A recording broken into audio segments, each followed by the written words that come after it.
Halo semuanya, di pembahasan kita kali ini, kita bakal sama-sama menyelami sebuah kisah nyata yang jujur aja benar-benar menyayat hati.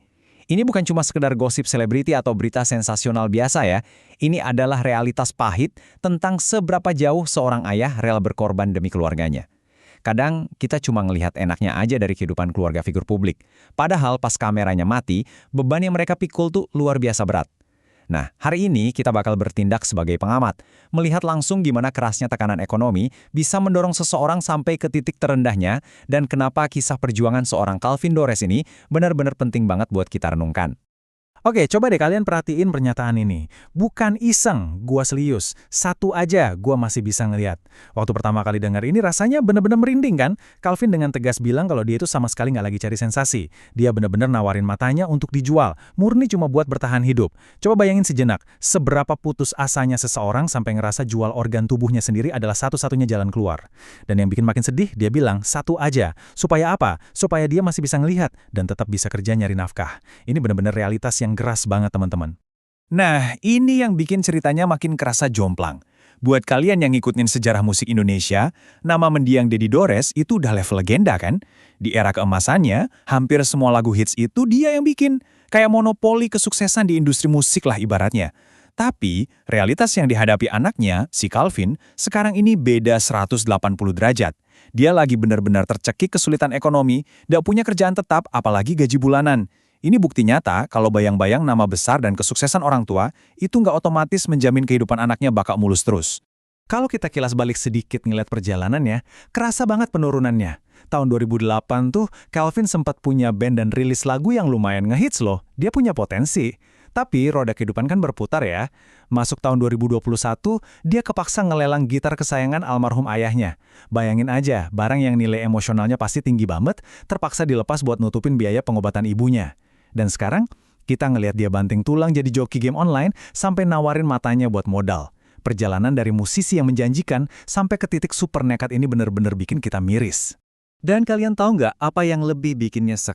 Jauh sebelum ide buat ngejual mata ini muncul, saking beratnya tekanan ekonomi yang ngejepit dia, Calvin sempat mikir buat jual ginjalnya duluan. Ini nunjukin kalau krisis yang dialamin ini bukan sesuatu yang terjadi tiba-tiba atau baru semalam ya. Ini tuh penderitaan finansial yang udah berlarut-larut dan pelan-pelan ngancurin hidupnya. Fakta bahwa dia berkali-kali mikir buat ngorbanin organ vitalnya sendiri, cuma demi uang, itu bener-bener ngasih gambaran ke kita betapa kejamnya beban yang lagi dia pikul. Terus kenapa sih dia bisa sampai senekat itu? Jawabannya ada di sini, dan ini dalam banget. Gua kepala rumah tangga, gua punya anak. Jadi dengerin ya, ini bukan sekedar cari perhatian publik, ini adalah realitas mentah dari seorang ayah yang cintanya sama keluarga itu luar biasa besar. Di tengah segala jalan buntu, komitmen dia buat tanggung jawab ke anak istrinya tuh nggak pernah luntur. Keputusannya mungkin kedengeran gila buat kita, tapi buat dia, itu lahir dari rasa tanggung jawab yang nggak ada duanya. Dia nggak minta belas kasihan kok. Dia cuma berusaha menuhin kewajibannya sebagai ayah, pakai cara apapun yang dia rasa masih bisa dia lakuin. Yang bikin makin salut, Calvin ini nggak cuma diam nunggu keajaiban turun dari langit. Sehari-harinya dia bener-bener banting tulang. Dia lakuin apa aja, mulai dari jadi pekerja serabutan, narik ojol panas-panasan, ngejoki game online yang uras waktu, sampai bantu temannya jual motor demi dapat komisi. Dia rela buang jauh-jauh yang namanya gengsi atau nama besar keluarganya di masa lalu.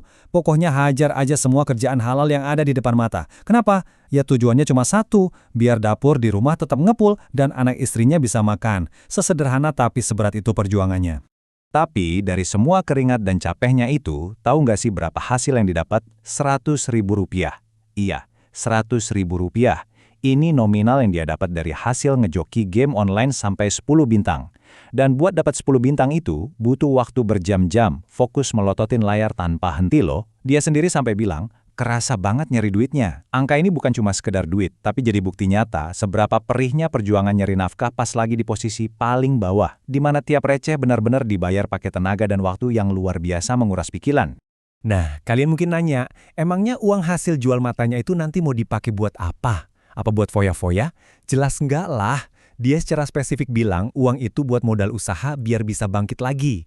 Calvin ini sebenarnya punya otak dagang. Dia paham banget seluk-beluk bisnis otomotif, terutama jual beli motor. Sayangnya, sekarang ini dia cuma bisa bantu temannya jualan karena dia nol besar soal modal. Jadi, tawaran ekstrimnya ini murni jadi jalan pintas, atau lebih tepatnya jalan buntu untuk dapetin suntikan modal awal. Dia cuma butuh satu batu loncatan kecil biar bisa balik berdiri di atas kakinya sendiri. Oke, untuk nutup pembahasan kita kali ini, aku pengen kita semua mikir sejenak. Kasus Kelvin Dorez ini kan kebetulan viral aja karena dia bawa nama besar ayahnya. Tapi pertanyaannya, ada berapa juta ayah atau kepala keluarga di luar sana yang lagi mikul beban persis seberat ini tapi benar-benar dalam diam dan nggak kelihatan sama sekali sama kita? Kisah ini seakan nampar kita buat nginget lagi soal ketangguhan sunyi dari mereka yang rela ngasih segalanya demi orang-orang yang disayang. Semoga pembahasan ini nggak cuma nambah insight buat kita, tapi juga bikin empati kita makin luas. Terima kasih banyak udah nyimak sampai habis, dan sampai ketemu lagi di pembahasan kita selanjutnya.